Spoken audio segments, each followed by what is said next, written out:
pag-aalis sa isang produkto ng peanut spread dahil sa kontaminasyon ng Salmonella organism. Kasabay naman ang iniutos na product recall ng Bureau of Food and Drugs.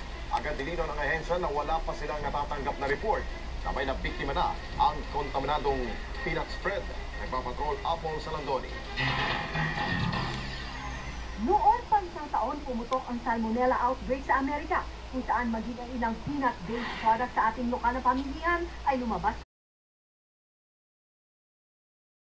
Agad nagsagawa ng random testing ang Bureau of Food and Drugs sa iba't ibang locally manufactured product.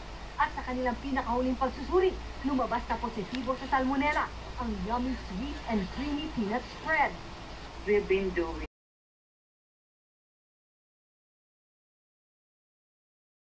different products like yung yummy, sweet, and creamy peanut spread. This was brought to our laboratory, and upon testing, nag-positive sa Salmonella. Agad naglabas ang BFAD ng recall order sa produkto sa mga pamilihan. Partikular na alisin ang peanut spread na nasa 490 grams na botelya at may batch number na 11240810 at 224 grams na may batch number na 3040905. Ayon pa sa BFAD, aabot sa mahigit 1,000 botelya ng palaman ang kontaminado. Bagamat ayaw humarap sa kamera, aminado ang Samuya Food Manufacturing, ang kumpanyang gumagawa ng peanut spread, na naalala rin sila nang matanggap ang resulta ng pagsusuri ng BFAD sa kanilang produkto.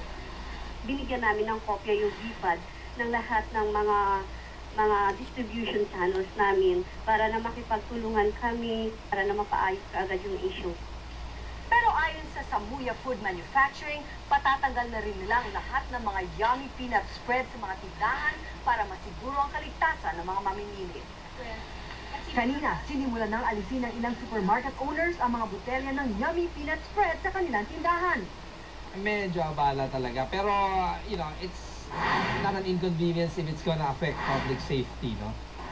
Apple Salandoni, Patrol ng Pilipino.